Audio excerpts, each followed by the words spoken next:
요한복음 13장 36절로부터 14장 3절의 말씀까지 되겠습니다. 신약성경 171페이지에 기록되어 있습니다. 요한복음 13장 36절로부터 14장 3절의 말씀을 다 같이 합독하시겠습니다. 시몬 베드로가 이르되 주여 어디로 가시나이까? 예수께서 대답하시되 내가 가는 곳에 내가 지금은 따라올 수 없으나 후에는 따라오리라. 베드로가 이르되 주여 내가 지금은 어찌하여 따라갈 수 없나이까? 주를 위하여 내 목숨을 버리겠나이다. 예수께서 대답하시되 내가 나를 위하여 내 목숨을 버리겠느냐?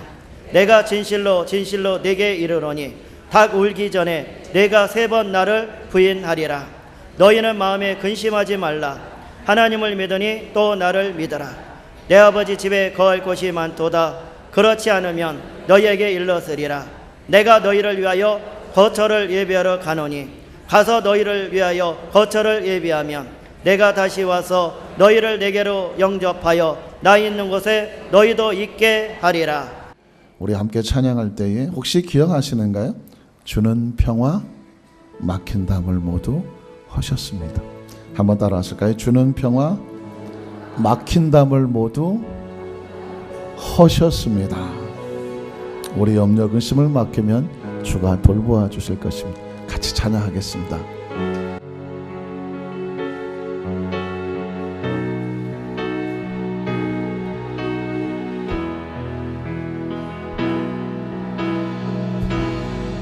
주는 평화 막힌 담을 모두 허셨네. 주는 평화 우리의 평화 주는 평화 막힌 담을 모두 허셨네. 주는 평화 우리의 주께서 말씀하며 염려 다 맡기라. 염려 다 맡기라. 주가 돌보시니 주는 평화 우리의 염려 다 맡기세요. 염려 다 맡기라. 주가 돌보시니 주는 평화네. 우리의 평화 주는 평화 막힌 담을 모두 허셨네.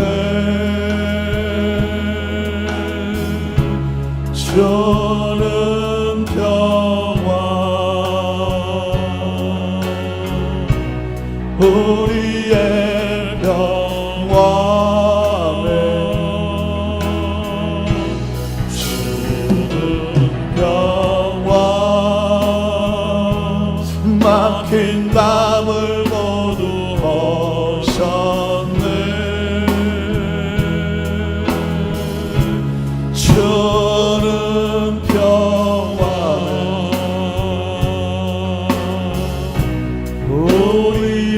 우리 한번 두 손 높이 들고 찬양할까요? 염려 다 맡기라. 염려 다 맡기라.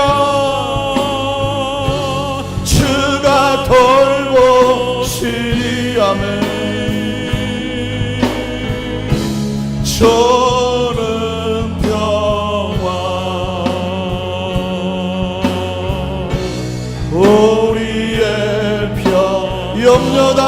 도와주세요. 염려다 맡기라. 주가 돌보시니 저는 평화. 다시 한번 고백합니다. 염려다 맡기라. 염려다 맡기라네. 주가 돌보시니 주는 평화. 저는 평화. 우리의 평화. 염려다 맡기라. 염려다 맡기라. 주가 돌보시니 아멘. 주는 평화. 다시 한번 기도하는 마음으로 마지막으로 주님 앞에 간절히 맡깁니다. 염려다 염려다 맡기라. 주가 돌보시니 하나님 우리 마음을 맡기고 있다면 주님만 우리의 평화가 되시는 것을 믿습니다. 아픔도 눈물도 두려움도 절망도 낙심도 찾아져다 맡깁니다. 염려다 맡깁니다. 염려다 맡기라. 주가 돌보시니 아멘. 주는 평화. 우리의 평화. 우리 한번 두 손을 가시며 한 걸까요? 염려를 맡긴다는 것은 기도한다는 것입니다. 우리 합심으로 한번 말씀 듣기 전에 통솔 한번 기도했으면 좋겠는데요. 오늘 우리의 마음과 생각과 우리의 삶의 현장 가운데 내 영을 누르고 내 마음을 누르고 내 육체를 환경을 누르는 어떤 세력이 있습니까? 어떤 염려가 있습니까? 오늘 주님 앞에 다 맡겨놓고 오늘 주님 앞에 맡길 때 주님께서 모든 것이 합력하여 선을 이루어 주실 줄로 믿습니다. 기도하는 사람이 먼저 기대감이 있어야 되고 그리고 확신이 있어야 되고 주님께서 맡겨주셔서 믿고 마음에 평안이 있어야 됩니다. 오늘 말씀 가운데 은혜가 넘쳐나도록 그리고 오늘 특별히 중보기도 하나를 놓고 미리 기도하려고 하는데 사명교구의 김경아 자매가 나이가 22살밖에 되지 않았는데 지난 주일날 뱀에 물렸다고 하네요. 뱀에 물려서 혈액이 지금 뱀의 독에서 좀 고통을 당하고 있는데 중환자실에 들어갈 상황이라고 합니다. 혈액이 정상으로 돌아올수록 치료되고 건강하게 회복이 될 수 있도록 우리 사명교 김경아 자매를 위해서 우리가 서로를 위해서 기도하면 하나님 우리의 기도를 들어주실 줄로 믿습니다. 은혜 받게 주여 3차관 1, 2분 동안만 간절히 한번 통성으로 기도합니다. 주여 주여 주여 할렐루야. 전능하신 하나님 앞에 오늘 사명교회의 우리 김경아 자매를 주님의 이름으로 축복합니다. 원치 않게 지난주 하나님 뱀에 물려서 아버지 혈액이 하나님 독기운으로 어려움을 당했습니다. 속히 하나님 혈액이 정상이 돌아오고 아버지 소명이 베개 이 뱀의 독이 빠져나갈 수 있도록 주여 도와주셔서 하나님 치료가 속할 수 있도록 우리 김경아 자매를 축복해 주시고 우리 손으로 함께 눈물로 간절히 간구 기도합니다. 주님 도와주시옵소서. 오늘 시간 우리 사랑하는 강독교회 성도들의 마음속의 염려와 근심과 불안과 초조와 하나님 우리 가정의 문제, 사업의 문제, 직장의 문제 내 마음을 짓누른 모든 문제마다 주님 앞에 내어 맡겨놓습니다. 주여 우리의 간구를 기억하여 주시옵소서. 우리의 심령의 기도를 기억하여 주셔서 우리의 눈에 눈물을 씻겨주시옵소서. 더 이상 아프지 않냐고 속상하지 않냐고 절망하지 않냐고 낙심하지 않냐고 염려와 근심을 하나님께 맡겨버립니다. 우리 사랑 강도께서는 마음을 만져주시옵소서. 위로해 주시옵소서. 싸매어 주시옵소서. 지켜주시옵소서. 하나님이 또한 지나갈 것입니다. 이 모든 것이 협력과 선을 이룰 수 있도록 주님 도와주실 줄로 믿사오니 사랑 우리 강독회 우리 모든 성도들 마음을 만드시고 위로하시고 싸매어 주셔서 우리 성도들에게 하나님 주시는 평화와 평강이 넘쳐나도록 주님 우리 가운데 주님의 화평으로 채워 주시옵소서. 주님의 치료 가속하도록 우리 성도들을 안수하시고 축복하시며 우리 마음에 주시는 주님의 평안이 넘쳐나도록 주님 인도하여 주시옵소서. 하나님 감사합니다. 전능하신 하나님 아버지, 우리 염려 근심을 주님 앞에 맡길 수 있는 기도를 주심을 감사합니다. 오늘 기도하는 심령마다 주님 앞에 모든 것을 맡겨놓았으니 그 마음이 자유하고 평안하고 화평하고 하나님 은총이 넘쳐나도록 주님 도와주시옵소서. 우리 하나님은 좋으신 하나님이시고 상한 심령을 외면치 아니하시고 하나님께서 구하시는 제사는 그 중심에 상함을 가지고 간절히 진정으로 하나님 앞에 드려지는 예물이요 드려지는 예배라고 말씀했으니 오늘 말씀 듣기 전에 저들의 심령 속에 짓누르는 모든 것들을 주님 앞에 내어 맡기고 주님을 바라보았습니다. 하나님 영혼이 편히 쉴 수 있도록 영혼의 평강이 임하게 도와주시고 마음의 염려, 근심, 불안, 초조와 우울증과 모든 부정적인 감정이 깨끗이 미움과 원망과 그리고 불평과 적개심과 복수와 그리고 죄책감과 열등감과 이 모든 하나님 안에서 잊지 말아야 될 것들을 깨끗이 감정적인 찌꺼기들을 다 씻어버려 주시옵시고 육체 가운데 예수의 생명으로 채워주셔서 하나님 말씀을 들을 때마다 영이 살고 마음이 살고 육체가 회복이 되고 살아나는 역사가 나타나게 도와주시고 가정과 사업과 직장에 하나님 우리의 자녀들도 하나님 말씀 가운데 회복되고 치유되도록 주님 도와주시옵소서. 사명후 우리 김경아 자매가 하나님 원치 않게 뱀에 물려서 독으로 고통을 당하고 있어 너는 치료 가운데 독이 빠져나가게 도와주시옵시고 회복되고 치유되고 하나님 건강하게 하나님 그 생명 하나님께서 영광으로 사용하신 역사가 나타나게 도와 주옵소서. 이 시간 하나님의 성령께서 눈동자같이 지켜보시며 말씀 타고 오셔서 우리 모든 성도들을 하나님의 은총과 하늘의 비밀로 채우시는 축복의 시간 되게 도와 주옵소서. 예수님 이름으로 간절히 축복하고 기도드리옵나이다. 아멘. 우리 비번 한번 축복하실까요? 모든 염려를 주님께 맡기십시오. 주님이 당신에게 평화를 주십니다. 할렐루야. 아유 얼굴의 모습이 달라졌네요. 은혜가 충만하고 예뻐지시고 좀 어색하시더라도 아멘을 하셔요. 더 이뻐질 걸로 믿습니다. 한번 따라 하실까요? 내가 나를 위하여 내 목숨을 버리겠느냐. 오늘 주님께서 베드로에게 하셨던 말씀인데 오늘 말씀을 함께 나눌 때 오늘 주님께서 우리에게 왜 이런 말씀을 하실까?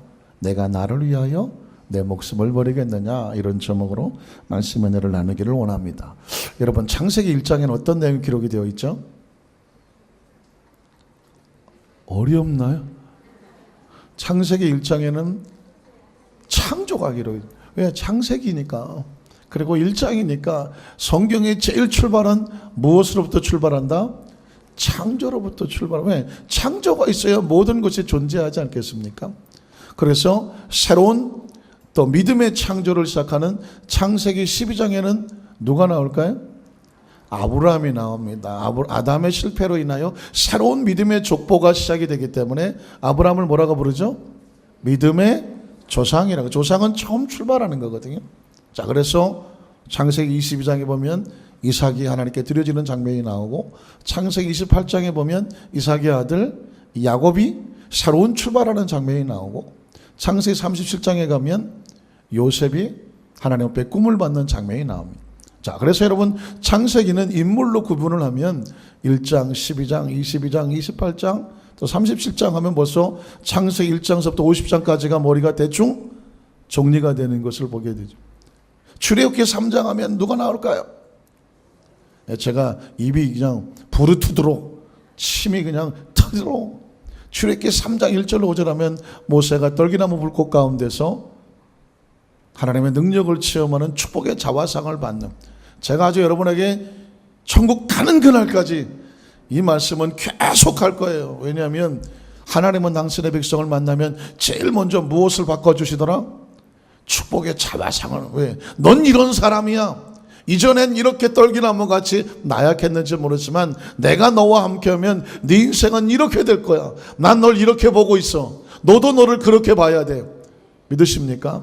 부족하지만 하나님의 능력이 함께 하시면 능치 못함이 없는. 그래서 바울은 말하기를 내게 능력 주시는 자서 내가 모든 것을 할 수 있다. 영어 성경에 보면 가능하다.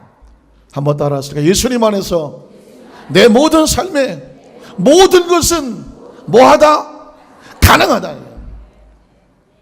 하나님 안에서요. 하나님 안에서 하나님의 축복하신 백성들에게는 하나님의 능력으로 모든 것이 가능하다. 그래서 할 수 있거든이 무슨 말이냐? 이런 식으로 묻지 마라. 믿는 자에게는 능치 못함이, 그 말이 뒤져 말하면 모든 것이 가능하다. 신앙 안에 들어오면 우리는 그런 마음을 갖게 되는 줄로 믿습니다.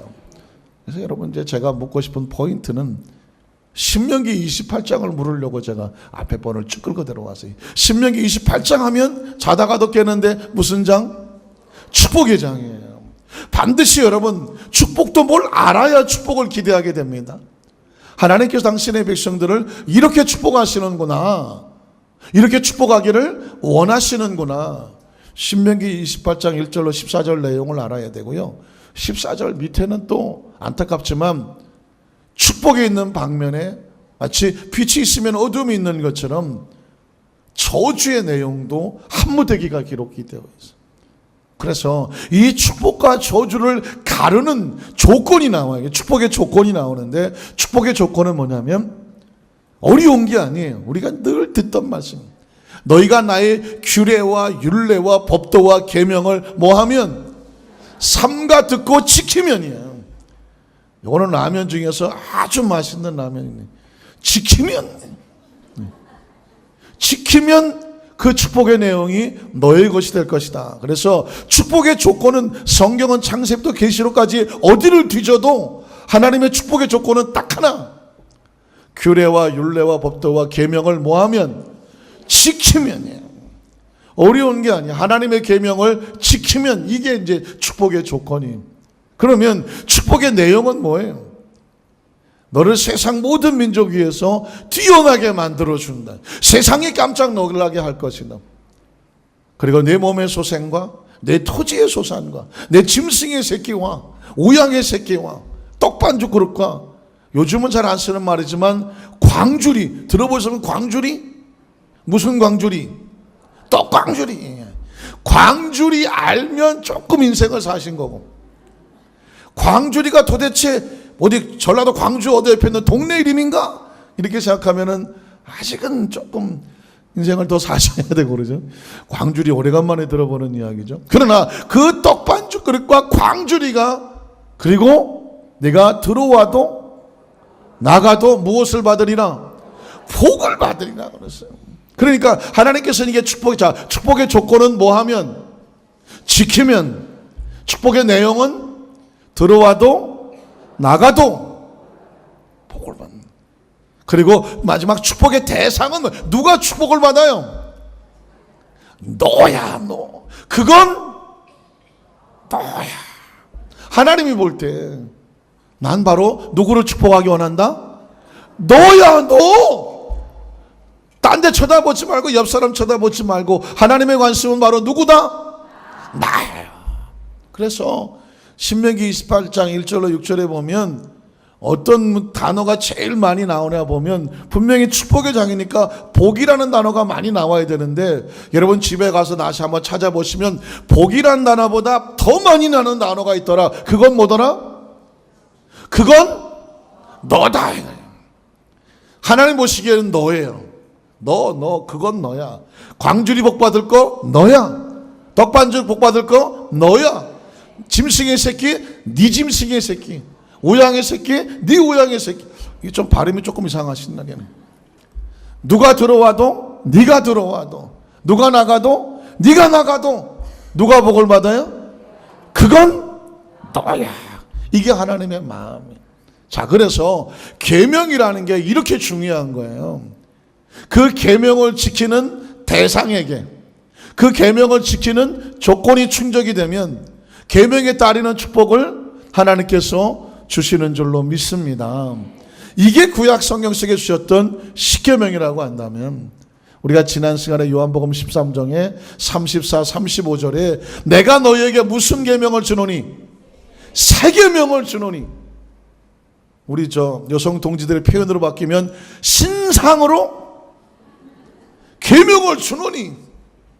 그러니까 그 십계명의 머릿속에 이거 10가지 이거 내가 행동으로 지킨다고 생각했던 사람들에게 십계명을 행동으로 지키는 것이 아니라 하나님의 계명은 무엇으로 지킨다? 마음으로 지킨다. 그전에는 계명으로 행동을 이렇게 하라, 행동의 관점이 있었다면, 예수님은 이제 우리에게 아무리 행동이 잘 지키더라도 뭐가 없으면, 마음이 없으면 온전한 계명의 순종이 아니다. 마음에 없이 주일 성수하고, 마음에 없이 효도한다고 하고, 억지로 마음에 없이 안 미워하고, 마음에 없이 하는 것은 하나님 볼 때 온전한 계명이 지키는 게 아니에요. 하나님께서 우리에게 원하시는 것은 계명이 있어도 행동이 있어도 마음에 뭐가 있어야 돼요? 마음에 뭐가 있어야 돼요? 행동에 뭐가 있어야 돼요? 마음이 있어요. 이왕 얘기가 나왔으니까, 예전에 고래사냥이라는 노래가 있었습니다. 우리 강덕교 성도님들은 이런 얘기하면 그런 노래가 있었나. 우리 장로님이 아시는 노래 주로 천부여 의지없어서 손들검 이런 거니. 그런데 옛날에 그 건너가 유행할 때 고래사냥이라는 노래가 있었는데 가사가 의미심장합니다. 술 마시고 노래하고 춤을 춰봐도 내 마음엔 슬픔뿐이야. 외우려고 하지 마세요. 그냥 듣거진 하죠. 그걸 뭐 적고 외울 필요는 없어. 술 마시고 노래하고 춤을 춰봐도 마음은 슬픔뿐이에요. 그리고 그때 당시 나왔던 노래 중에 하나가 뭐가 있냐면 이런 노래 들어보셨나요? 왜 이건 나중에 왜 불러라는 노래가 있었어요. 그러다가 2절에 가면 안 들려 그랬어요. 왜 안 들릴까요? 마음 없이. 이야, 굉장히 중요한 거예요. 왜 부르냐고. 이제 모든 걸 다 정리하고 가는 사람을 왜 불러? 그러면서 하는 거예요. 안 들린다는 거예요. 왜 안 들려요? 마음도 없이 그냥 아유 이렇게 마음 없이 부르는 소리는 안 들려요. 같은 사람의 마음이라도요, 진정성 없이 마음 없이 부르는 건 부르지도 마, 그런 노래가 있고 듣기 싫다는 거예요. 근데 여러분, 성경에 보면 이게 성경적이라니까. 하나님이 이스라엘 백성들이 막 소도 잡아오고 양도 잡아오고 이것저것 잡아다 놓고, 하나님 우리가 재물을 가지고 왔나이다 그랬더니 하나님께서 가져오지도 마. 아주 제단에 기름기가 잔뜩 꼈는데 내가 원하는 것은 이런 기름진 제사가 아니라 그 중심에 상한 마음, 내가 원하는 건 인애를 원하고 순종을 원하고 마음을 원한다는 것입니다. 그래서 부자가 지갑에서 애들 용돈 주듯이 쫙 뽑아서 주여 내가 하나님 앞에 헌금을 드립니다 라고 말합니다. 물론 금액은 그게 더 많을지도 몰라. 그러나 한 과부가 생활비 전부를 드린 것 같은 그 두 랩돈을 두 손으로 눈물을 흘려 드릴 때에 주님이 말씀하시기를 누가 진정한 예물을 드리는 것이냐라고 물을 때 주님의 관심은 어디가 있다고요? 그 마음을 드리는 사람이에요. 그래서 여러분, 신앙생활은요, 수십만 명, 수천만 명, 수백만 명이 모였습니다라는 게 의미가 별로 없어요. 뭐가 없으면? 마음이 없으면. 마음이 없어. 어떤 사람은 사랑해? 사랑한다니까? 사랑해! 사랑한다니까. 이런 얘기를 수백만 번 들으면 고마해! 듣기 싫어. 이렇게 돼. 내용은 사랑이지만 뭐가 없어요?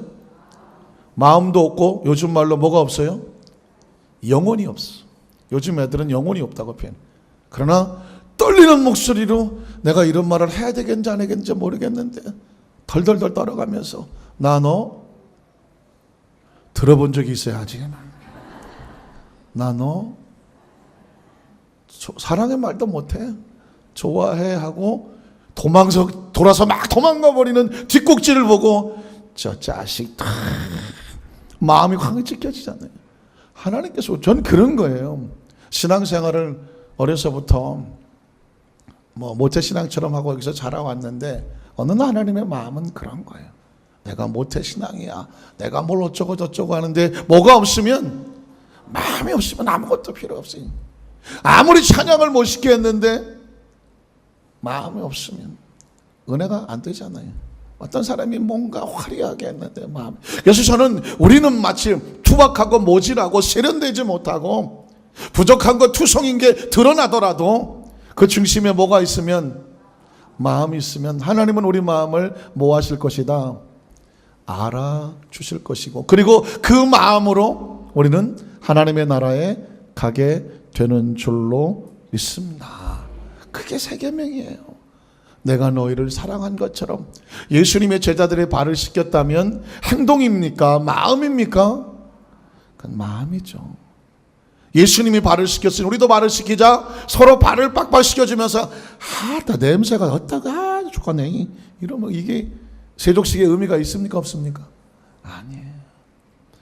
내가 너희를 발을 씻긴 것처럼 너희도 서로 그렇게 행해라. 그러면서 말씀하는 거, 서로 사랑해라. 내가 너희를 뭐한 것처럼, 사랑한 것처럼 너희도 서로 사랑해라. 이로써 많은 사람들이 너희가 내 뭔 줄 알리라? 제자인 줄 알아. 그리스도는요 무엇으로 되느냐? 마음으로 되는 거고요. 천국은 결국 뭐로 갑니까? 진정한 진실된 마음으로 가는 거고요. 예수님께서 성경 속에서 그 예수님께서 욕을 하셨든지 아니면 화를 내셨든지 뒤집어 엎으셨든지 했다면 그건 뭐냐? 어떤 사람에게? 마음. 바리새인과 서기관들에게 이 독사의 자식들아.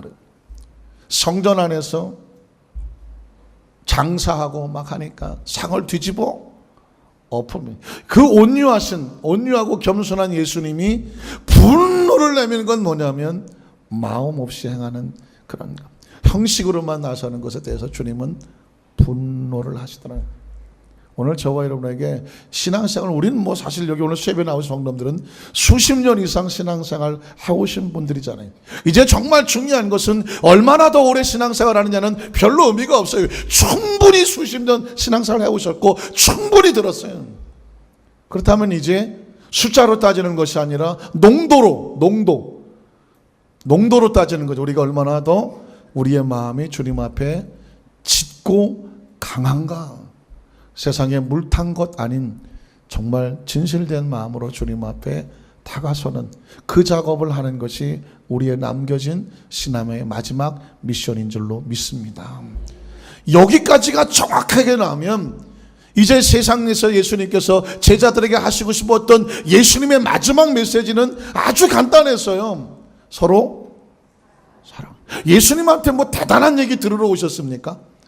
예수님께서 그 많은 병자를 고치고 수많은 기적을 하고 어쩌고 저쩌고 다 해도 이제 주님께서 십자가의 고난 앞두고 마지막으로 엑기스같이 히든 카드 비밀을 끄집어내셨는데 그건 너무너무 단순한 거였어요. 너에게 이제 새 계명을 주니까 서로 사랑하라. 예수님에 대해서 뭔가 대단한 것을 기대하고 오셨다면 실망하셔도 어쩔 수 없어요.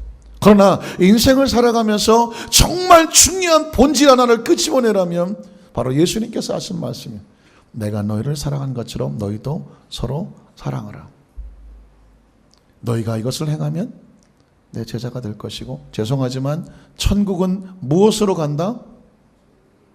천국은 무엇으로 간다? 사랑으로 가요. 믿음으로 간다고 말하죠. 믿음은요 최상의 사랑이 믿음이에요. 신뢰하지 않고 사랑이 되나요? 사랑하지 않고 신뢰가 되나요? 믿음이란 건 추상적으로 말하면 안 돼요. 믿음이란 뭐냐면 최상의 신뢰예요. 그 신뢰는 사랑이에요. 그 마음에 한 토록만큼이라도 의심이 있으면, 신뢰를 상실하면 사랑하지 않는 거예요. 그러니 사랑하지 않으면 믿어지지 아니하고 그 믿음이 없으면 천국문은 열리지 않습니다. 그러니까 믿음이라고 말하는 것을 보여달라고 말할 때 그 보여지는 행동을 우리는 사랑으로 표현하게 되는 겁니다. 자, 여기까지가 중요해요. 이렇게 정리가 되고 나면 그 다음에 예수님께서 제자들에게 아주 조심스럽게 어떤 나라에 대해서 말씀해 주시는 거예요. 예수님이 오신 목적은 두 가지. 이 세상에 필요한 것은 사랑이요. 그리고 그 사랑의 계명을 지키는 자가 갈 나라가 있어요. 갈 곳이 있어요. 이건 사랑하지 아니하고 예수님의 이 계명에 관심이 없는 사람은 그 나라도 거기 그 사람에게 관심이 없어요. 그 나라가 어떤 나라일까요? 우리 첫 번째로 베드로의 질문을 받게 되는데 베드로가 이렇게 질문을 해요. 36절 같이 읽어볼까요? 시몬 베드로가 이르되 주여 어디로 가시나이까? 라고 묻습니다. 자, 예수님에게 베드로가 주님 어디로 가시죠? 라고 말할 때 예수님이 어디로 간다고 말했을까요? 안 했을까요? 어딜 간다고 말을 했어요. 그러니까 예수님께서 묻는 거예요. 어디 가세요? 자, 그래서 요한복음 13장 33절인데요. 자막이 준비됐을까요? 33절에 보면 자, 작은 자들아 기억나시죠? 지난주에 소자야 내가 아직 잠시 너희와 어디 함께 있어요? 여기 이 땅에 잠시만 있다는 얘기예요. 잠시 있다는 얘기는 잠시가 지나면 곧 떠나죠. 네. 어딘가로 나는 갈 거야. 그런데 아직은 아니니까 잠시 너희와 함께 있을 거다. 너희가 나를 찾을 것이나. 왜 찾아요? 같이 있었는데 주님이 어디를 가버렸어. 그래서 너희가 나를 찾을 것이나 일찍이 내가 유대인들에게 너희는 내가 가는 곳, 여기가 이제 예수님이 가시는 곳이에요. 제자들에게 내가 간다고 하는 것, 내가 가는 곳에 올 수 없다고 말한 것 같이 지금 너희에게도 똑같이 말한다. 내가 가는 곳 갈 수 있어요? 없어요? 갈 수가 없어요. 자, 내가 가는 곳이라고 하는 어떤 장소가 나오죠. 그리고 나라가 나와요. 베드로는 그걸 생각을 했어요. 그래서 주님 어디로 가십니까? 라고 물었습니다. 그때 예수님께서 어느 곳이라고 36절에 하반절에 보면 예수께서 대답하시되 내가 또 나오죠. 내가 가는 곳. 같이 읽어볼까요? 내가 가는 곳. 아까 33절에도 내가 가는 곳이라고 말했어요. 36절에도 내가 가는 곳이라고 말했어요. 내가 가는 곳에 내가 지금은 뭐 할 수 없어요? 따라올 수가 없어요. 그러나 후에는 따라올 것이다. 여러분 두 가지로 해석해 볼 수가 있는데요. 하나는 장소적인 개념이고 하나는 어떤 방법론적인 계명이에요. 자, 먼저 예수님이 가시는 곳을 제가 장소적으로 말씀해 드릴게요. 내가 가는 곳이 어떤 곳이냐? 그래서 요한복음 14장이 필요한 거예요. 14장 2절을 한번 볼까요? 2절을 보면 자 보세요. 요한복음 14장을 1절부터 읽게 되면 갑자기 예수님께서 내가 아버지께로 간다 막 이렇게 표현한단 말이죠. 그런데 이 말이 있기 전에 요한복음 13장에 이미 벌써 내가 가는 곳이 있다라고 이미 서론을 해 놓으셨어요. 자, 그곳이 어딜까요? 자, 14장 2절에 내 아버지 집이 뭐냐면 아까 예수님께서 내가 가는 곳이에요. 자, 예수님이 가시는 내가 가는 곳을 장소적으로 말하면 누구의 집? 하나님 아버지의 집. 그곳은 뭐 하는 곳? 거할 곳이 많은 곳. 영어 성경에 보면 거할 곳이 많다고 되어 있는데 뭐라고 되냐면 방이 많다고 되어 있어요. 방. 그리고 집이 많다고 되어 있어요. 그러니까 거처할 곳이 많다는 거죠. 자, 그렇지 않았다면 너희에게 일렀으리라. 내가 너희를 위해서 무엇을? 거처를 예비하러 가노니. 그곳이 어디예요? 내가 가는 곳이에요. 자, 그러니까 예수님께서는 지금 장소적으로 어디냐면 하나님 아버지의 집으로 가는 것이요. 거기에는 많은 거처가 있는 것이요. 그리고 내가 거기서 뭐 하러 가냐면 너희를 위해서 처소를 예비하러 가는 것이라고 말했습니다. 예수님을 구주로 믿으시면 아멘 하시기를 바랍니다. 정말 여러분 이 땅의 삶을 마치면 하나님의 나라에 갈 것을 믿으십니까?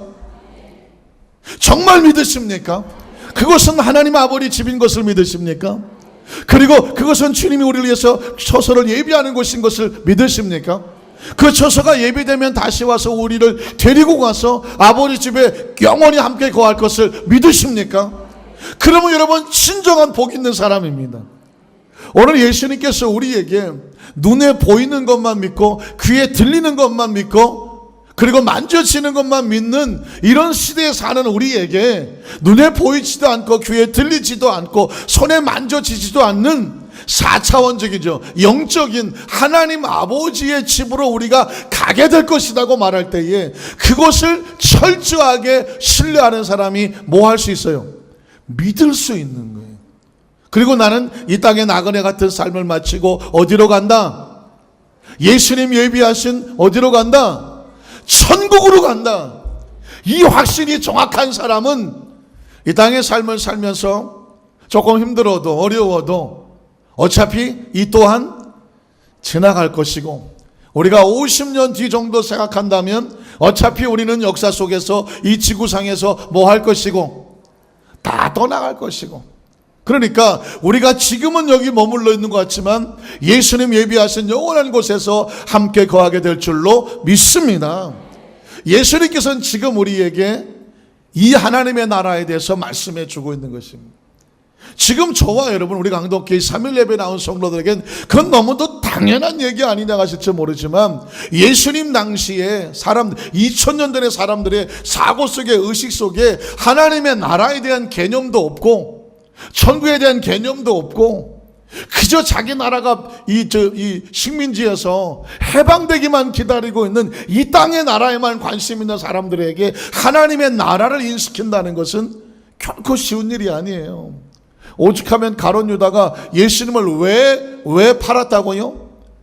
예수님이 자기 나라에 대한 관심이 없고 맨 입만 열면 하나님의 나라를 얘기하니까 그렇다면 그 하나님의 나라에 대한 능력을 가지고 이 땅을 한번 좀 독립시켜 보십시오. 해방시켜 보십시오. 로마 병제에 팔아버려서 예수님이 코너에 몰리면 그 능력을 좀 활용하지 않겠느냐 라고 예수님을 갖다가 등 떠밀어서 십자가에 올라가게 하는 거예요.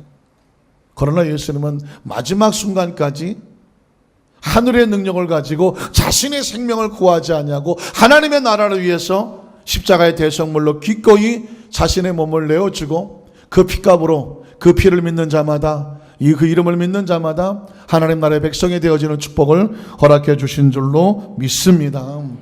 자, 제가 아까 하나는 장소적인 개념이라고 말했고 하나는 내가 가는 곳을 네가 지금은 갈 수 없지만 나중에는 따라오게 될 것이라고 말했는데 그 가는 길이 뭐냐면 예수님께서 하나님의 말씀에 순종해서 올라가는 사명자의 길입니다. 예수님은 지금 준비하시고 사명자의 십자가로 올라가는데 나중에 베드로도 어디에 달려 천국 갑니까? 십자가에 달려가는 그 예수님의 고난의 길을 똑같이 걸어가는데 지금은 아니야. 왜냐하면 아직은 베드로가 준비가 되지를 않았어요. 예수님을 모른다고 부인할 것이고 그래서 자기가 얼마나 처참하게 인간적으로 나약한 존재인 것을 뼈저리게 겪고 알게 되고 그리고 오순절 마가다락방에서 내 힘으로는 안 되는구나. 하나님의 성령의 능력을 힘이 보여야 되는구나. 간절히 하나님의 능력을 힘입고 그리고 그 능력을 가지고 초대교회에 복음을 전파하고 그리고 마지막에 예수님처럼 그 십자가에 올라가는 그 시점에 왔을 때 기꺼이 사명을 감당하게 된 줄로 믿습니다. 오늘 저와 여러분에게 지금 우리에게 살려주시는 이유가 뭔지 아십니까? 지금 이 땅에서 맡겨진 사명을 감당하기 위해서입니다. 그래서 두 번째 베드로의 두 번째 질문이 있어요. 37절인데요. 같이 읽어볼까요? 베드로의 두 번째 질문 37절 같이 읽습니다. 베드로가 이르되 주여 내가 지금은 어찌하여 따라갈 수 없습니까? 주님을 위해서 무엇을 버려요?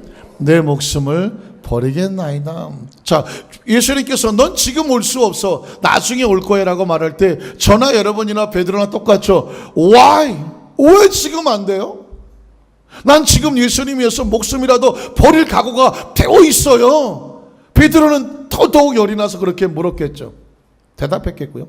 아마 저와 여러분도 마찬가지예요. 넌 지금은 안 돼. 나중에 네가 그걸 할 때가 올 거야. 혹시 여러분 그런 거 압니까? 아이들이 자식들이 부모님에게 뭐라고 막 요구할 때 너 지금은 안 돼. 지금은 네가 몰라. 그러나 네가 나중에 너 같은 자식을 낳으면, 예전에 어떤 분이 그러더라고요. 성도님이, 나는 우리 어머니가 맨날 나한테 이렇게 얘기했대. 뭐라고 얘기했느냐, 너도 더도 말고 덜도 말고 또 누구 닮은, 너 닮은 딸 낳아. 그러면 뭘 알게 돼? 이 애미 심정을 알게 돼. 그때는 그 소리가 듣기 싫었대. 근데 내가 지금 나보다 더 심한 딸을 키우고 있는데 그 친정 어머니의 말이 그냥 맨날 생각난대. 자기도 어쩌다가 그런데 그 딸한테, 너도 너 닮은 너 딸 낳아서 한번 살아봐, 뭐 그런 얘기를 하신다고 하더라고요. 여러분, 지금은 베드로가 예수님 마음을 몰라요. 그러나 그 과정을 겪을 기간이 필요한 거죠. 자, 그래서 예수님께서 뭐라고 말씀하셨습니까? 30절 아까 말씀하신 것처럼 베드로가 물을 때, 지금은 왜 안 됩니까? 내가 목숨을 버릴 수도 있는데요 라고 말씀을 했단 말이죠. 사랑하는 성도 여러분, 이 성경에 기록된 이유는 뭐냐면요, 예수님의 마음을 우리가 훔쳐볼 수가 있는데, 그래서 세 번째 보면 이 베드로의 질문에 대해서, 고백에 대해서 예수님이 마지막으로 베드로에게 질문을 역으로 해요. 자, 세 번째 한번 볼게요. 예수님의 질문입니다. 같이 읽어볼까요?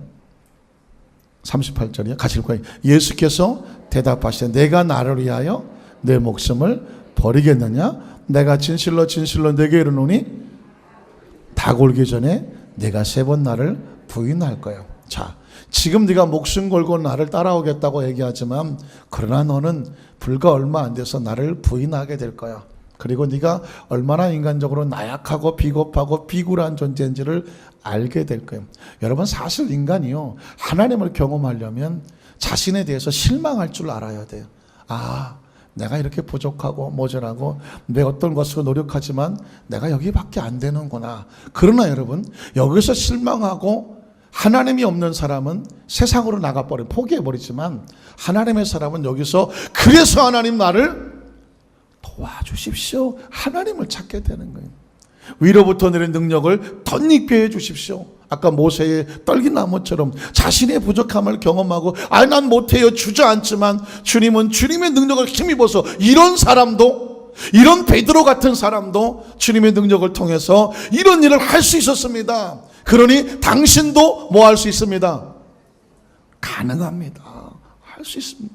그런데 예수님께서 우리에게, 베드로에게 물었던 질문을 해요. 네가 나를 위해서 목숨을 버릴 수 있겠느냐? 뒤집어 말하면 사실은 예수님을 위해서 이렇게 목숨을 걸어줄 수 있는 사명자가 필요한 것입니다.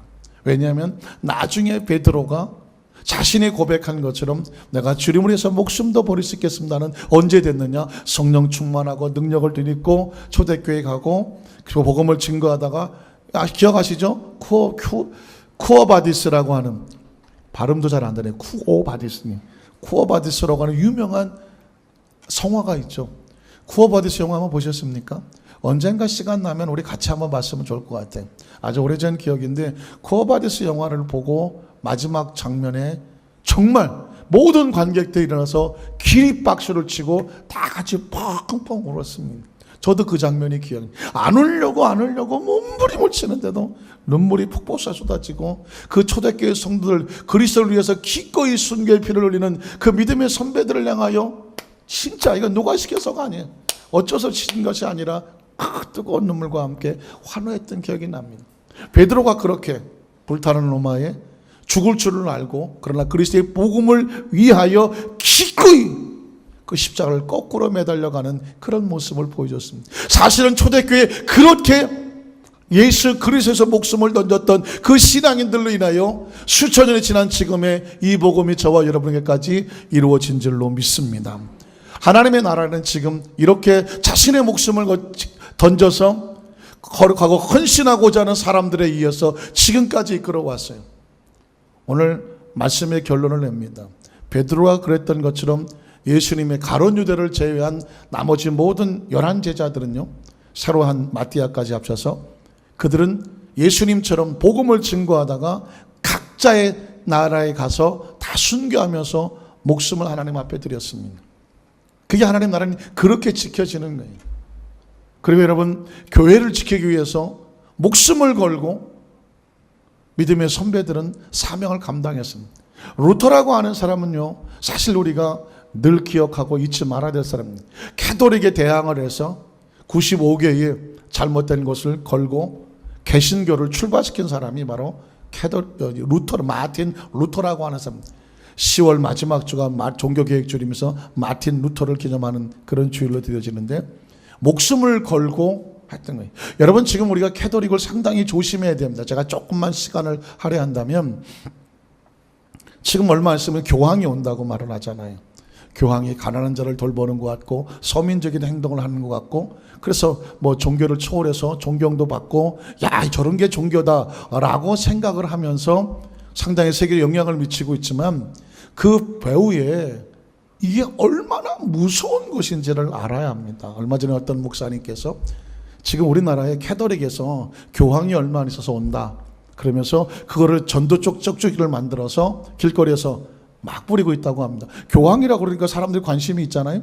근데 그 책자에 보면 거기에 카톨릭의 이제 교리라든가 뭐 이런 것을 적어 놓았고, 그리고 그래서 당신을 카톨릭 교회로 초청합니다. 전도지, 교황을 이용해서 전도지를 만든 거예요. 그런데 거기에 보면 과연 이 캐톨릭에 구원이 있는가라고 하는 퀘스천 마크를 하게 되면, 그 카톨릭에서 개신교를 어떻게 취급을 했냐면, 그 카톨릭은 정통교회에서 갈라져 나온 이단, 여호와의 증인, 무슨 뭐 몰몬교, 이슬람 이런 것처럼 개신교 거기다가 묶어버리는 거예요.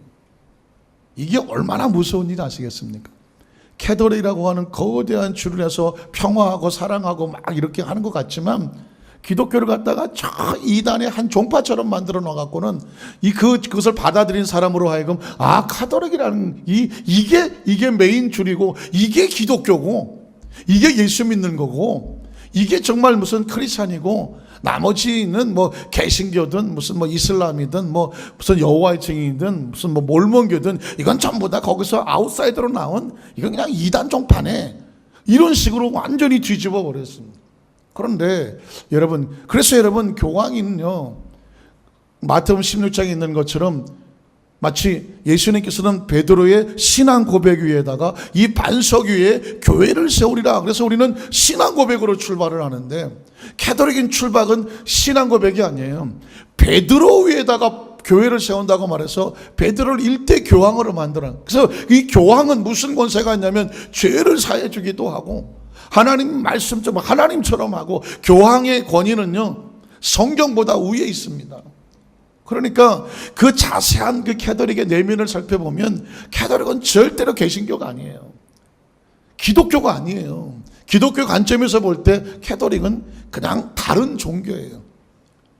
예수님만의 기도의 대상이지만 마리아도, 그리고 성현들도 있고, 사실 캐톨릭이 겉으로 보여주는 것은 얼마나 화려하고 매혹적인지를 몰라요.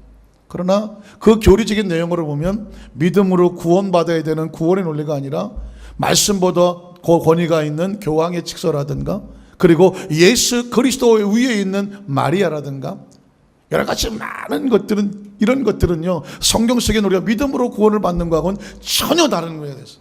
그래서 사실상 우리가 예수님 안에서 같은 종교인들이 서로 화평하고 화해하고 같이 더불어 나가는 것은 좋지만, 구원의 교리에서만큼은 절대로 타협할 수 없고 용납해서도 안 되고, 오직 예수님만이 천하인간에게 구원을 얻을 만한 다른 이름을 주신 적이 없는 예수님만이 우리의 구원자가 되시고, 길이요 진리요 생명이 되고, 그 어떤 것도 대체될 수 없다는 사실에 대해서 여러분 꼭 믿음의 확신을 갖게 되시기를 주님의 이름으로 축원합니다. 우리 믿음의 선배들이요, 이 사명 지키느라고 목숨 걸었습니다. 교회 지키느라고 목숨 걸었습니다. 그리고 우리가 맡겨진 이 신앙과 사명을 위해서 기꺼이 목숨을 걸었습니다. 이제는 편안하게 안락하게 신앙생활 하는 것도 중요하지만 정신은 살아있어야 돼요.